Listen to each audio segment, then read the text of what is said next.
Eu quero convidar você a pegar a sua Bíblia nesse instante, para que juntos possamos estudar a palavra do nosso Deus. E hoje nós temos um tema muito especial, onde o texto bíblico que nos dá a base do tema de hoje está na primeira carta do apóstolo João, capítulo de número 3. Onde hoje estaremos estudando sobre 3 coisas que não podem faltar na vida do cristão. 3 coisas que não podem faltar na vida do cristão. E nós estaremos analisando esta proposta de acordo com a primeira carta do apóstolo João, que está no capítulo de número 3. Primeira carta do apóstolo João, capítulo de número 3, onde estaremos então estudando a palavra do nosso Senhor. Versículo 1 nos diz assim: Vede que grande amor nos tem concedido o Pai, a ponto de sermos chamados filhos de Deus. E de fato, somos filhos de Deus. Por essa razão, o mundo não nos conhece, porquanto não o conheceu a Ele mesmo. Amados, agora somos filhos de Deus, e ainda não se manifestou o que haveremos de ser. Sabemos que, quando Ele se manifestar, seremos semelhantes a Ele, porque havemos de vê-lo como Ele é. E assim mesmo se purifica todo aquele que tem esta esperança, assim como Ele é puro. Verso de número 6. Todo aquele que permanece nele não vive pecando ou na prática do pecado. Todo aquele que permanece nele, olha o que João diz, não vive na prática do pecado. E todo aquele que vive na prática do pecado ou pecando, não o viu, nem o conhece. Verso 7. Filhinhos, não vos deixeis enganar por ninguém.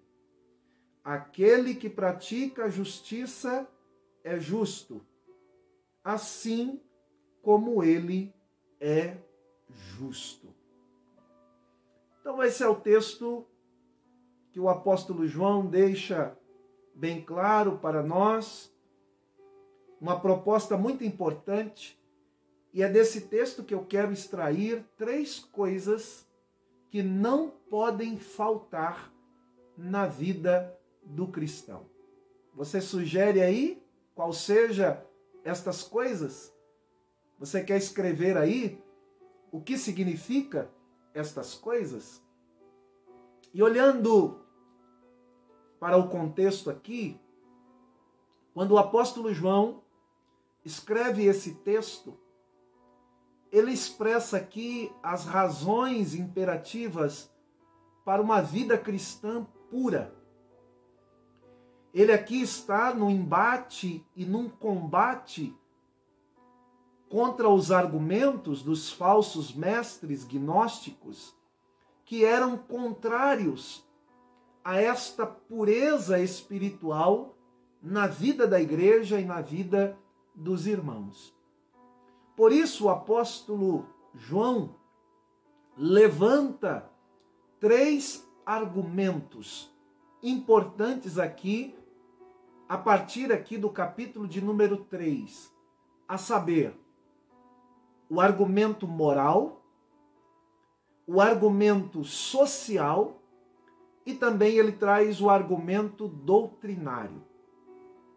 E hoje nós iremos então atentar aqui o nosso estudo direcionado ao primeiro argumento, que é o argumento moral, expresso no relacionamento de Deus Pai com os seus filhos, incentivando aqui o apóstolo João, os seus leitores, a se comportarem de forma adequada a esse aspecto moral, a essa filiação que eles receberam da parte de Deus através do novo nascimento, do nascer de novo, que o apóstolo João chama daqueles que nasceram de Deus. O versículo de número 9 do capítulo 3 diz bem claro: todo aquele que é nascido de Deus não vive na prática do pecado, pois o que permanece nele é a divina semente. Ora, este não pode viver pecando, porque é nascido de Deus. Algumas Bíblias colocam aí, esse não pode pecar. O verbo está estagnado, paralisado, mas o verbo aqui é um verbo contínuo, é um verbo ativo. Então a expressão melhor nas Bíblias que tem uma linguagem gramatical mais adequada, a expressão correta é viver na prática do pecado ou continuar pecando, porque é nascido de Deus. Ou seja, aquele que nasceu de Deus não deve mais viver na prática do pecado. E João, quando introduz aqui este argumento moral, nesse relacionamento de Deus com os seus filhos, João então vai trazer para nós 3 coisas importantes, imprescindíveis, que não podem faltar na vida do cristão, na vida do crente que serve a Deus, daquele que nasceu de Deus, daquele que teve a sua vida transformada pelo Senhor. É bem verdade que nós temos muito mais aspectos, muito mais coisas que não podem faltar na vida do cristão. Mas hoje nós nos deteremos, de acordo com o texto sagrado do apóstolo João, aqui no capítulo 3, para examinarmos estas 3 coisas importantes que não podem faltar na vida do cristão. E eu quero convidar você para que você esteja bem atento a esse respeito, que você esteja assim bem ligado, para que você possa aproveitar o máximo possível daquilo que o Senhor deseja falar conosco nesta noite. Então, a primeira coisa, ao olhar para o texto sagrado, nós vemos que a primeira coisa que não pode faltar na vida do cristão, daquele que serve a Cristo Jesus, daquele que teve a sua vida transformada pelo Senhor. A primeira coisa é o amor. O amor do Pai, de acordo com o texto de João, nos deu a condição de nos tornarmos filhos de Deus.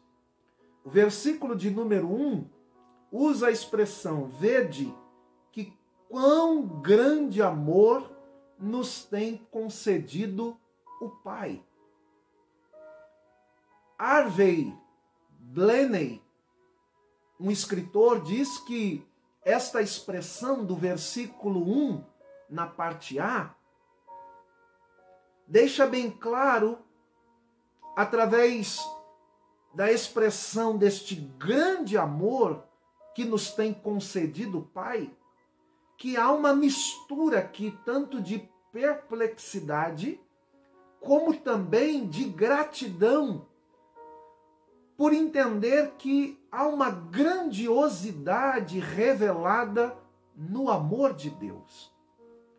Então, a primeira coisa que não pode faltar na vida do cristão é este amor de Deus. Ao ler e estudar a Bíblia, nós não temos dúvidas de que Deus é amor. pois a própria palavra revela esta verdade de forma abundante nas Escrituras Sagradas. Olha aí na sua Bíblia, 1 de João, capítulo de número 4, o capítulo seguinte daquele que nós lemos e estamos estudando, no versículo de número 7 e versículo de número 8. Capítulo 4 de 1 João, versículos 7 e 8. Amados, amemo-nos uns aos outros, porque o amor procede de Deus. Deus é a fonte do amor perfeito, do amor verdadeiro. E todo aquele que ama, João diz, é nascido de Deus e conhece a Deus. Significa dizer que se você não ama, você não é nascido de Deus. Se você não ama, você não conhece a Deus. Se não há amor na sua vida, você não tem parte com Deus. Você não recebeu o amor de Deus. E o verso 8 diz, aquele que não ama, não conhece a Deus. Por quê, pastor? Porque o texto diz que Deus é amor. Então o amor precisa fazer parte da nossa vida, do nosso viver cristão. Quando João coloca essas expressões, ele deixa bem claro esta questão de que o amor tem que fazer parte da nossa vida. E é interessante que a Bíblia diz que este amor fazendo parte de Deus, tendo origem em Deus, tendo uma relevância na essência de Deus e também do caráter virtuoso de Deus, este amor é algo especial. Porque Deus manifesta e revela este amor às suas criaturas. E também, especificamente, para os seus filhos, aqueles que são capazes de provar e conhecer deste amor. João 3,16 diz que Deus amou o mundo, ou seja, as pessoas, de tal maneira que deu o seu Filho, pois o amor verdadeiro é capaz de se doar, de dar o melhor. E ele deu o seu Filho unigênito para todo aquele que nele crê não pereça, mas tenha a vida eterna. Ainda em 1 de João, capítulo 4, versículos de número 9 a 12, olha aí na sua Bíblia, João vai dizer, nisto se manifestou o amor de Deus em nós, em haver Deus enviado o seu Filho unigênito ao mundo para vivermos por meio dele. Nisto consiste o amor, verso 10. Não em que nós tenhamos amado a Deus, mas em que ele nos amou e enviou seu Filho como propiciação pelos nossos pecados. A palavra propiciação aqui é a palavra hilasmos, que significa para satisfação, para pagamento do nosso pecado. E ele usa essa expressão bem clara aqui, dizendo no verso 11, amados, se Deus de tal maneira nos amou, devemos nós também amar uns aos outros. Ninguém jamais viu a Deus, verso 12. Se amarmos uns aos outros, Deus permanece em nós e o seu amor em nós é aperfeiçoado. Significa dizer que não basta termos o amor. Nós precisamos aprender a amar uns aos outros. Até mesmo aquelas pessoas difíceis de serem amadas. Meu irmão, tem gente que é difícil a gente amar. Mas Jesus disse que nós temos que amar até mesmo os inimigos. Então nós temos que nos esforçar para amar as pessoas. E declarar sobre elas e manifestar sobre elas o amor de Deus. Pois o texto diz: nisto se manifesta o amor de Deus para conosco. Porque Deus entregou o seu Filho e enviou para a propiciação dos nossos pecados. E por isso, o amor de Deus foi revelado de forma sobrenatural. E quando nós recebemos este amor e este perdão em nossas vidas, nós devemos também aprender a amar.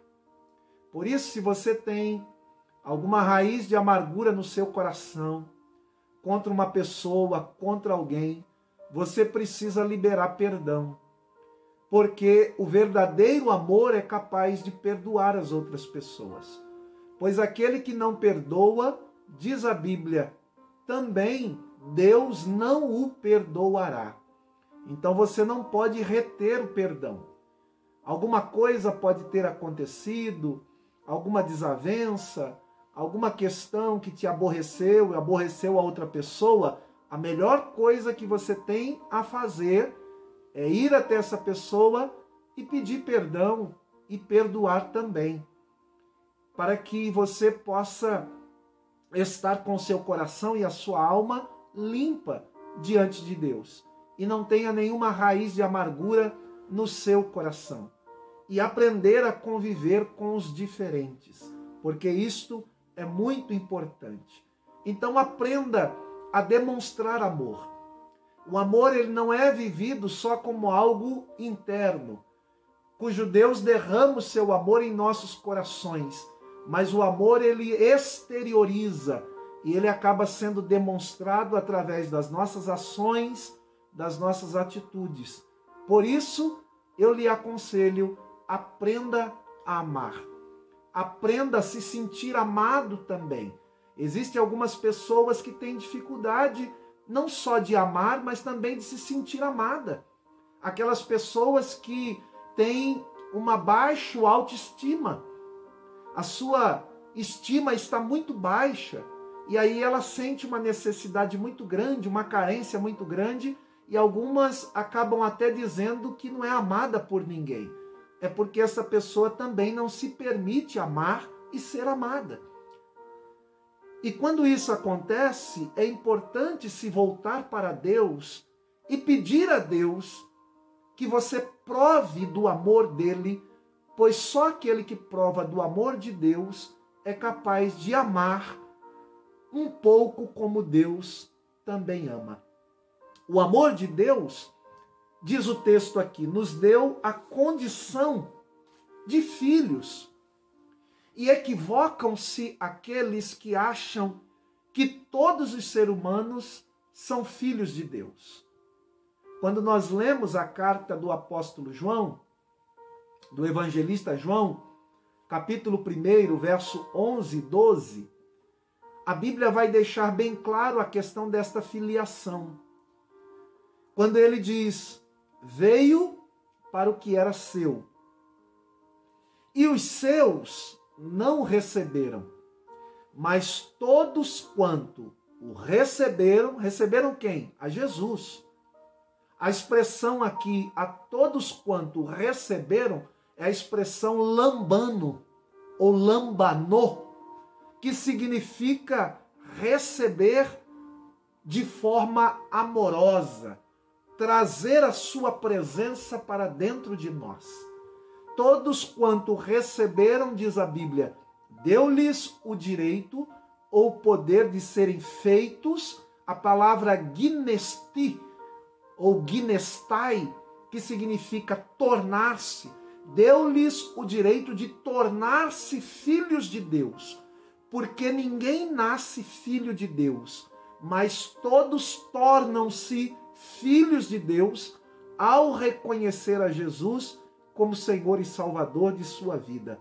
Aí ele diz, aos que creem em seu nome.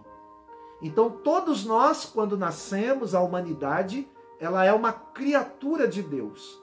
E ela passa a ser filho de Deus quando ela tem a oportunidade de receber a Jesus e receber o direito ou o poder de ser feito ou de se tornar filho de Deus ao crer no seu nome. Como sabemos que somos filhos de Deus, além daquilo que esse texto do Evangelho de João, capítulo 1, verso 11 e 12, nos orienta. Temos ainda o texto de Paulo aos Romanos, capítulo 8, versículo de número 16, quando afirma que o mesmo Espírito testifica com o nosso espírito, ou seja, o Espírito de Deus testifica com o nosso espírito que somos filhos de Deus. Você pode ter essa convicção, esta certeza, quando há esta comunicação do Espírito de Deus com o seu espírito, que você é filho de Deus, que você creu em Cristo Jesus, que você creu na palavra de Deus, e através disso, Deus lhe deu o poder de ser feito filho de Deus, porque você crê no nome de Deus. Então temos aqui, em primeiro lugar, o que não pode faltar na vida do cristão: amor. Em segundo lugar, o que não pode faltar na vida do cristão, de acordo com o texto sagrado: a purificação ou a santidade. O amor do Pai, o amor de Jesus Cristo, nos faz novas criaturas. E nós passamos por um processo de purificação ou de santificação. Versículo de número 2 ao versículo de número 6, do texto em que li, capítulo 3 de 1 João, diz assim: amados, agora somos filhos de Deus, e ainda não se manifestou o que havemos de ser. Sabemos que quando ele se manifestar, seremos semelhantes a ele, porque haveremos de vê-lo como ele é. Ora, é impossível alguém algum dia ver o Senhor ou estar na presença do Senhor se não tiver a sua vida purificada, se não tiver a sua vida santificada, consagrada. E eu sei que no tempo em que nós estamos vivendo, estas questões têm sido banalizadas. Tem gente que acredita que pode chegar à presença de Deus, aos céus, sem uma vida purificada e santificada. Mas esta pessoa está equivocada, porque a Bíblia Sagrada deixa bem claro que para nós vermos um dia o nosso Senhor, nós temos que ser filhos, mas temos que ser filhos com uma vida purificada. Olha o que diz o verso de número 3. E a si mesmo se purifica, não é um ato somente da parte de Deus, mas também é um ato da nossa parte quando nós desejamos nos purificar e nos santificar, permitindo que Deus opere esta pureza e esta santificação em nossa vida à medida que nós nos separamos para Deus. Ele diz: e a si mesmo se purifica todo aquele que tem esta esperança. Qual esperança? A esperança de um dia ver o Senhor face a face. Você tem essa esperança? Você tem esse desejo na sua vida? Então se purifique. Assim como ele é puro. Olha que palavra profunda é essa. Quando nós olhamos para esse texto, vai dizer que nós devemos ter essa esperança de ver o Senhor um dia face a face. Mas para que isso aconteça, nós temos que ter uma vida pura, assim como ele é puro.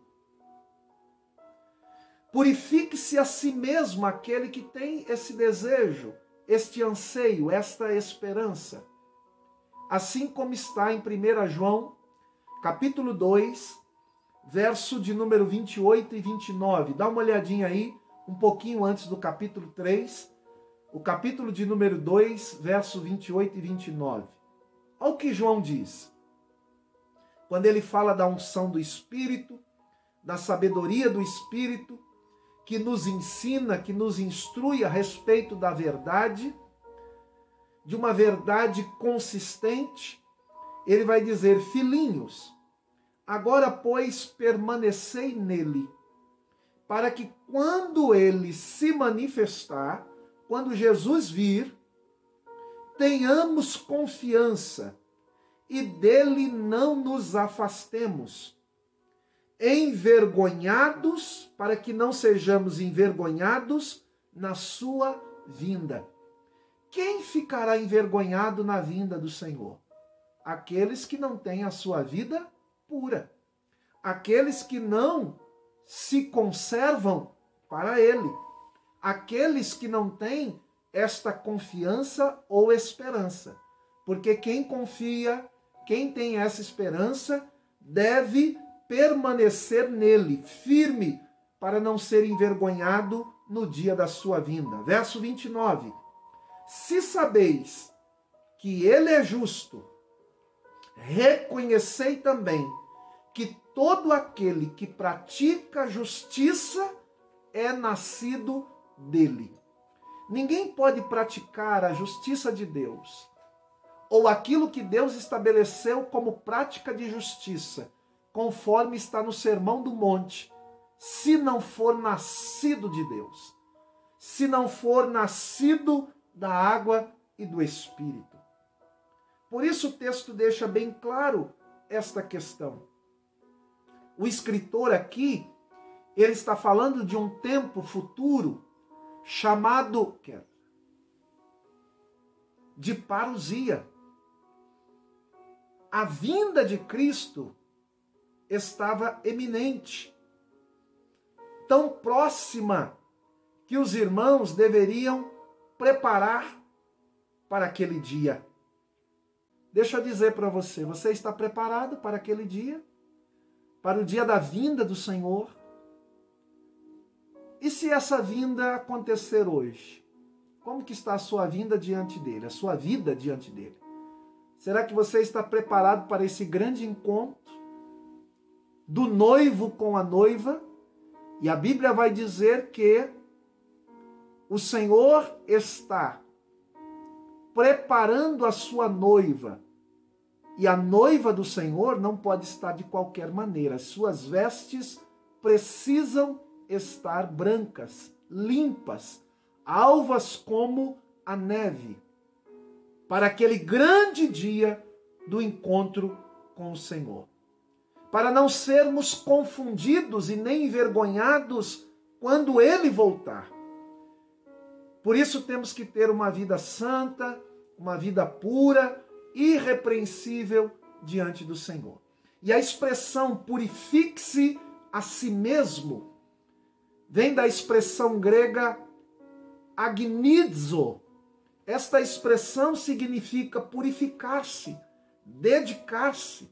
A raiz da palavra agos, que significa sacrifícios, é algo que era separado para entregar para o Senhor, para oferecer no seu altar, como algo puro, santo, para oferecer ao Senhor. E é esta expressão aqui no original. Agnizo vem dessa expressão de agos, sacrifício, dizendo que a nossa vida em purificação, em santificação, é como um sacrifício oferecido para Deus. Mas parece que esse tipo de ensino não está muito na onda ou no gosto daqueles que estão nas igrejas evangélicas. E eu digo isso porque parece que esse tipo de mensagem está fora de moda, está fora de contexto, pois quem liga para ter uma vida purificada? uma vida santa, consagrada ao Senhor, como se a sua vida fosse um sacrifício. Quem está interessado nisso hoje? Quando a gente olha para a gama de pessoas que fazem parte da igreja evangélica.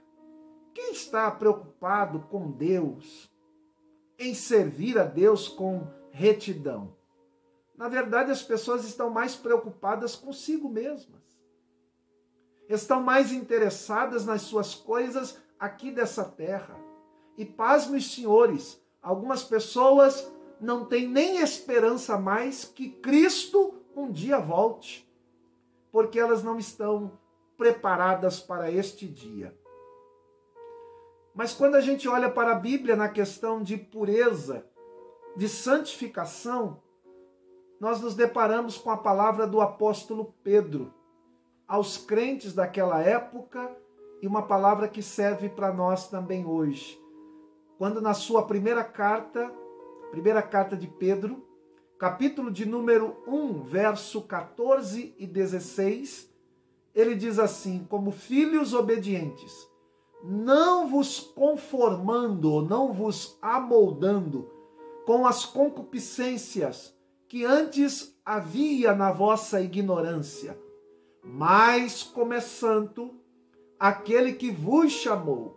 Se você foi chamado por Deus e você confia no chamado de Deus, Ele vos chamou, diz a Bíblia, para sede santo em toda a vossa maneira de viver, porque escrito está: sede santos, porque eu sou santo, diz o Senhor.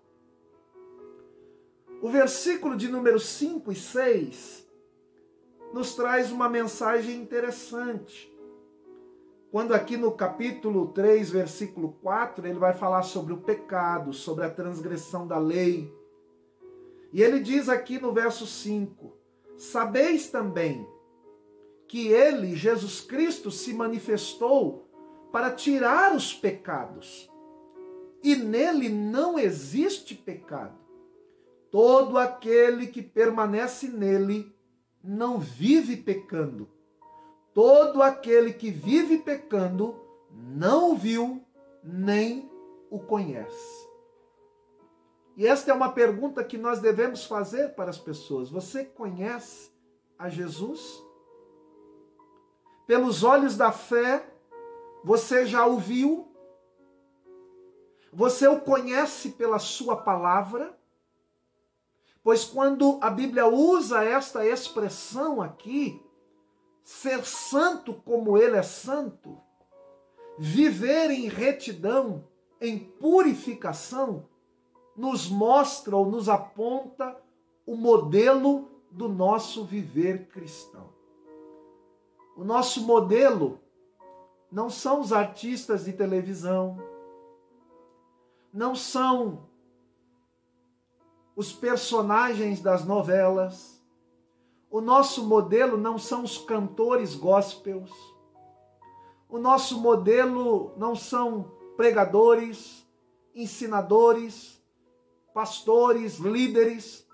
Por mais que estas pessoas também acabam sendo modelo no seu viver, que nos inspiram, como eu ensinei semana passada, como nós aqui aprendemos juntos, daqueles que deixaram um legado espiritual e daqueles que estão deixando um legado espiritual, que nós precisamos seguir o seu modelo e valorizá-lo.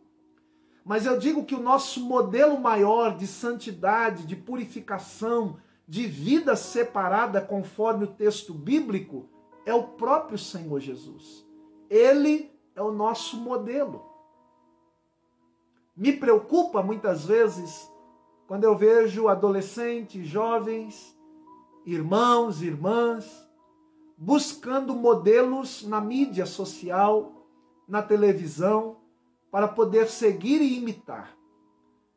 E cá para nós, queridos, desculpa a minha franqueza, mas está cheio de crente imitando as coisas do mundo.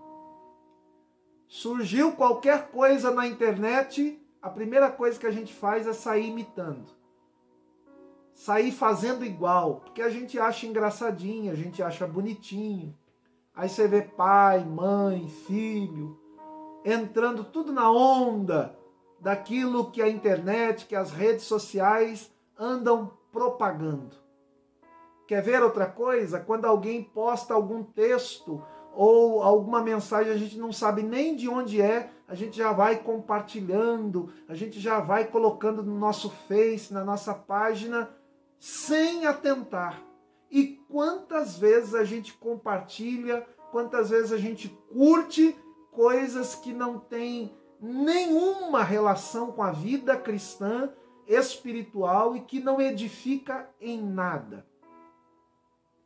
Pelo contrário, quantas vezes a gente vê cristãos consultando horóscopo. De manhã, ao acordar, a primeira coisa vai lá, consulta os astros, o horóscopo, para saber como que vai ser a sua vida naquele dia ou naquela semana. E tem gente que acompanha isso rigorosamente. Quando, na verdade, você deveria consultar a Bíblia, a palavra, porque ela é a bússola e a instrução para a sua vida e para o seu viver. Isso é, se você quer ir para o céu. Agora, se você não quer ir para o céu, consulte búzio, consulte horóscopo, consulte cartomante, vai fazer uma consulta lá na Mãe de Santo. Aí sim, porque você não quer ir para o céu, então consulte essas coisas. Agora, se você quer ir para o céu, aqui está o livro que você deve consultar. Mas o problema é que as pessoas não querem ler o livro. As pessoas não querem perder tempo, entre aspas, para entender a vontade de Deus, porque dá muito trabalho. É muito melhor consultar um charlatão, uma pessoa que joga uns búzios, olha para uma bola que se diz de cristal, ou escreve o horóscopo e você vê lá, porque só vem palavrinhas boas. Ah, seu dia vai ser maravilhoso, o seu amor vai aparecer para você, as estrelinhas vão piscar para você. E o pior é que essas pessoas ainda acreditam nessas coisas. Meu Deus! Dá até vontade de fazer o sinal da cruz, né? E dizer misericórdia. Porque é muito triste isso. Isso mostra a falta de amadurecimento, de postura cristã, de conduta diante de Deus, de sabedoria espiritual.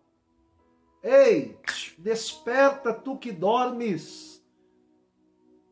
Levanta-te dentre os mortos, para que lhe resplandeça a luz do Evangelho de Cristo e você possa compreender a mensagem de vida eterna, a mensagem de salvação,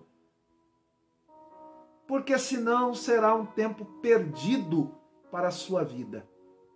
E pasme os senhores, tem muita gente perdendo tempo, até mesmo dentro da igreja. Infelizmente. Oramos para que o Senhor abra a mente e converta estas pessoas para que elas tenham a luz do Evangelho, tenham o Evangelho de Cristo sido revelado a elas e elas possam compreendê-lo. John Stott, um grande escritor, eu tenho vários livros dele aqui na minha biblioteca e foi uma influência muito grande no século XX. E John Stott, a esse respeito, ele diz que Cristo se manifestou para tirar os pecados ou o pecado do mundo e para destruir as obras do diabo. E quando ele se manifestar na sua segunda vinda, porque Cristo já se manifestou na sua primeira vinda, ele diz que nós o veremos. Nós que servimos a Deus, nós que temos uma vida separada para Deus, nós o veremos como ele é. E ele diz: como então poderemos continuar vivendo no pecado se temos tão grande expectativa e esperança de ver ao Senhor? Que privilégio tão grande! Um dia estar diante do nosso Senhor e vê-lo face a face como Ele é. Por isso, não adianta você estar na igreja e ter um coração peludo, coração amargo, uma alma amarga. Tudo é motivo para reclamação, para murmuração. Nada está bom, tudo tem defeito. Fala mal da igreja, fala mal dos líderes, fala mal dos irmãos, fala mal do pastor, não obedece nada, fica criando motivos para dividir o trabalho na própria igreja, quando deveria ser alguém para somar e não para dividir. E quando nós olhamos para esses aspectos, nós ficamos preocupados. Por quê? O que tem servido para nós ouvir a palavra? Ouvir o ensinamento da Bíblia? Participar de culto, de escola dominical? Se tudo aquilo que tem sido falado não gerar transformação e mudança em nossas vidas, nós estamos perdendo tempo. Se não nos fizer refletir e repensar a nossa vida cristã, nada disso tem valor. Porque o evangelho verdadeiro, ele traz transformação. E vou dizer mais. Tem muita gente que, mesmo sendo membro de uma igreja, nesse tempo de pandemia, está vivendo muito mais em revelia do que em obediência a Deus. Me preocupa quando nós nos esforçamos para trabalhar para o Senhor, para muitas vezes fazer o melhor para os membros, para os irmãos, para que a igreja não pare, para que o trabalho seja dinamizado, e existem pessoas andando na contramão, puxando para o lado contrário. Elas não frequentam cultos, elas não somam nos trabalhos, e ainda muitas vezes, em dias oficiais e reuniões nossas de culto, que nós estamos celebrando junto, elas não participam e ainda promovem cultos nos mesmos horários e ainda aliciando outros irmãos para participar, outros irmãos da própria igreja para pregar, para estar ali. Isso é um ato de rebeldia. E isso na Bíblia tem um preço muito caro. O pecado de rebeldia, procura depois na Bíblia para você ver. Deus vai dando alguns sinais, nos alertando muitas vezes quando caminhamos nesta direção. E se não pararmos, pode ser que o próximo sinal de Deus custe muito caro para nós. Tem gente que não quer entender e perceber os sinais de Deus. Mas Deus, ele dá sinais, ele fala, ele nos alerta, porque muitas vezes estamos indo para caminhos perigosos. Pessoas que muitas vezes estão numa igreja, falam tudo da pior coisa da igreja que está. E sai e vai para outra. Aí lá na outra parece mil maravilhas, mas daqui a pouco ela sai também e fala o inferno daquele lugar. E vai para outra e vai para outra, quer dizer, nenhum lugar está bom. Será que são as igrejas que são ruins? Será que são as pessoas que estão andando errado? Ou será que essa pessoa está cega espiritualmente e não consegue perceber que ela é o problema, que ele é o problema e que ele e ela precisa receber transformação de Deus? Precisamos refletir nisso, porque ter o senso crítico olhando para os outros é uma coisa. Nós precisamos ter um senso crítico olhando para nós mesmos. Porque na internet você vai ver um monte de gente aí falando aquilo, isso, mas se você acompanhar a vida, você vai ver que a vida não condiz com aquilo que professam. Muitas vezes eu vejo gente na internet repreendendo A, B, chamando isso, aquilo, mas esquece que o seu telhado é de vidro e já está quebrado, ó, há muito tempo.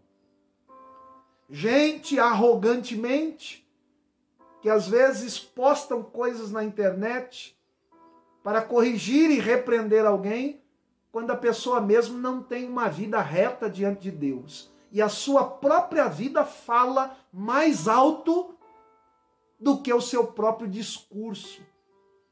Porque discurso é discurso. Agora, vida, a gente tem que olhar para a nossa história, para o caminho que estamos andando, para a nossa postura. Aí sim, nós temos condições de poder ajudar os outros, corrigir os outros e ajudá-los a endireitar a sua rota. Caso contrário, não temos autoridade para isso. Porque a autoridade não é imposta, a autoridade é conquistada. Infelizmente, nesse tempo de pandemia, Deus tem nos revelado quem serve e quem não serve. Quem é crente de verdade e quem não é. Quem é crente que tem firmeza espiritual e daqueles que não têm firmeza nenhuma e vivem aí como gafanhoto, migrando de um lugar para o outro e onde chega causa devastação, causa prejuízo. Por quê? Uma vida que não é transformada, para onde ela vai, ela causa problema. Achando que todo mundo é o problema, mas o problema é ela mesma. Só ela não consegue perceber. E aí nós precisamos ter cuidado, sabe por quê? Porque Mateus capítulo 7, verso 2 em diante diz: pois com o critério com que julgardes, sereis julgados, diz o Senhor. E com a medida que você mede, também te medirão. Aí o texto vai mais além, diz: por que vês tu o argueiro ou cisco no olho do teu irmão, e porém não reparas a trave, ou comparando ao cisco, né, o eucalipto que está no seu olho? Como dirás a teu irmão: deixa-me tirar o argueiro ou cisco do teu olho, quando tens uma trave no teu? E aí vem uma palavra de Jesus muito forte, quando ele diz: hipócrita, tira primeiro a trave do teu olho, e então verás claramente para tirar o argueiro do olho do teu irmão. Que Deus nos ajude a ter uma vida pura, santa, irrepreensível diante da sua presença e não sermos instrumentos que causam divisão no reino de Deus.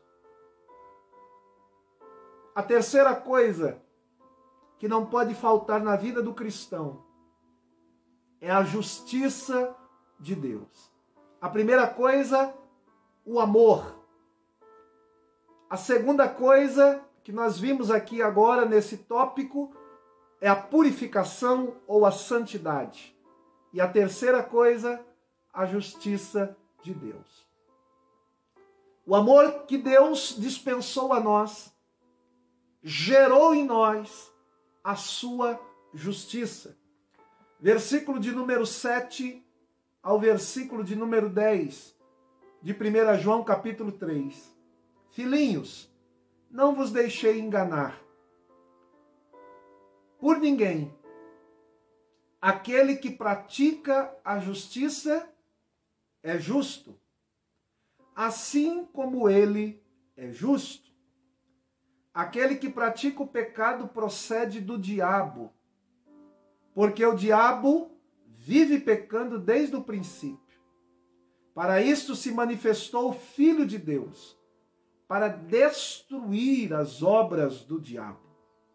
Todo aquele que é nascido de Deus não vive na prática de pecado, pois o que permanece nele é a divina semente. Ora, esse não pode viver pecando, porque é nascido de Deus.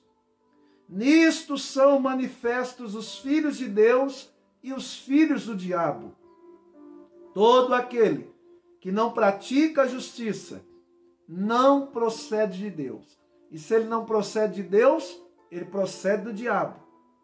Nem aquele que não ama o seu irmão. É muito sério isso. Quando ele usa aqui, o apóstolo João, a expressão filhinhos, ele usa a palavra teknia, filhos gerados.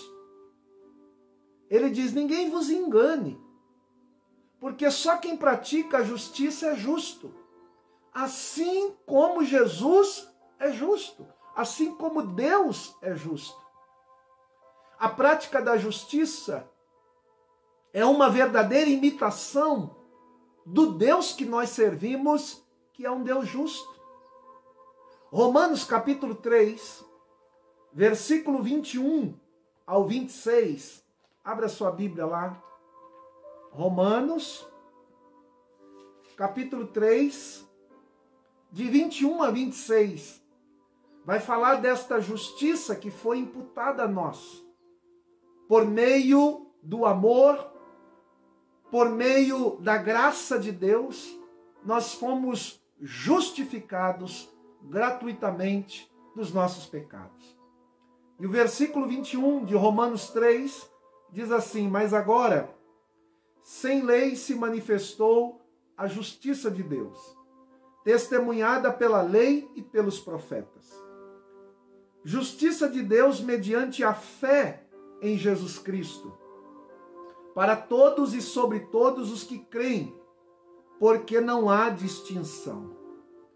Pois todos pecaram e carecem da glória de Deus, sendo justificados gratuitamente por sua graça, mediante a redenção que há em Cristo Jesus, a quem Deus propôs no seu sangue como propiciação, mediante a fé, para manifestar a sua justiça por meio de Deus na sua tolerância, deixando impunes os pecados anteriormente cometidos, tendo em vista a manifestação da sua justiça no tempo presente, para ele mesmo ser justo e justificador daqueles que têm fé em Jesus Cristo. Amém. Essa é a justiça de Deus revelada que não pode faltar em nossa vida. Agora, a justiça revelada nesse texto de João vai falar do caráter reto que se expressa mediante uma conduta ilibada, reta, diante de Deus e também dos homens. João não fala da prática da justiça em simplesmente andar em justiça, mas também em viver em justiça e pela justiça. Por quê? Ele diz que agora nós nascemos de Deus. E por nascer de Deus, esta justiça precisa estar em nossa vida. Fomos justificados. Deus nos tornou justo e agora os nossos atos, o nosso viver, precisam ser atos e um viver em justiça. Porque fomos gerados como filhos de Deus, nascidos de Deus, não mais para vivermos na prática do pecado, mas para vivermos conforme a vontade do nosso Deus. Nisto é evidenciado, até mesmo, como diz o texto, quem é filho de Deus e quem é filho do diabo. Uma pergunta difícil de responder para muita gente. Você é filho de Deus ou você é filho do diabo? Talvez seja fácil até para responder: ah, não, eu sou filho de Deus. Mas quando nós olhamos para a prática, tudo diz que é filho do diabo. Porque é através dos frutos, é através da prática de justiça que será evidenciado de quem nós somos filhos. 1 de João, capítulo 2, versículo de número 29. 1 de João, capítulo 2, versículo de número 29 diz: se sabeis que ele é justo, reconhecei também que todo aquele que pratica a justiça é nascido dele. Somente aquele que nasceu de Deus é capaz de praticar e viver em justiça. Apocalipse 22, versículo 11 e 12, vai dizer assim: quem é justo, faça justiça ainda. Quem é sujo, suje-se ainda. Quem é justo, faça justiça ainda. E quem é santo, seja santificado ainda. Aí o Senhor diz: eis que cedo venho, e o meu galardão está comigo, para dar a cada um segundo a sua obra. Então, as três coisas que não podem faltar na vida de um crente em Cristo Jesus, de um cristão verdadeiro. Primeiro, o amor. Porque Deus é amor. E nós também devemos amar a Deus e uns aos outros. A segunda coisa que não pode faltar é a purificação, a santidade. Uma vida pura diante do Senhor. Porque assim como Cristo é justo, nós também podemos e devemos ser justo, santo, como Ele é santo. E a terceira coisa que não pode faltar na vida do cristão é a justiça. Pois nós fomos justificados pelo Senhor, para ter uma vida reta diante dEle. E todos os nossos atos agora precisam ser baseados na justiça de Deus. Por isso devemos orar para que a justiça de Deus se cumpra em nós e na vida das pessoas, pois Deus sabe e conhece o que é justo para cada um de nós. E na sua palavra Ele nos revela muitas coisas a respeito da sua justiça. Por isso, se tem uma das coisas que Deus abomina, é a injustiça. Por quê? Porque a injustiça provém do diabo. E tudo aquilo que provém do diabo é rejeitado por Deus. Mas tudo aquilo que provém de Deus, de Jesus Cristo, do seu Espírito, é agradável diante de Deus. Por isso, ame. Por isso, seja santo. Por isso, pratique a justiça, para que seja revelado na sua vida como um cristão a presença do nosso Deus. Eu espero que esse estudo tenha abençoado a sua vida, como tem abençoado a minha. E se você gostou, você pode compartilhar, você pode deixar os seus comentários, você pode deixar o seu like, e também depois no YouTube você pode acessar o sininho de notificação para que você possa receber os vídeos novos que são postados no nosso canal lá, Francisco Júnior Palavra Inspirada, canal Palavra Inspirada, onde temos lá muitos materiais. Se você não visitou, visite o nosso canal e você pode assistir outros vídeos.